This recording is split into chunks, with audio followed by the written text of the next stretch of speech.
и еле-еле проходит. Очень опасный промежуток. Если упадет, то нехорошо будет. Вода очень холодная, глубокая. И к тому же течение очень сильное, Шаро-Аргон. Но здесь в этой местности имеет очень шикарный, красивый оттенок.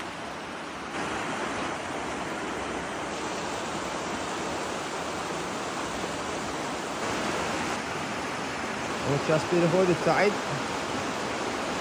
Саид один из самых лучших наших участников. Саид, делал. Река очень большая, течение мощное.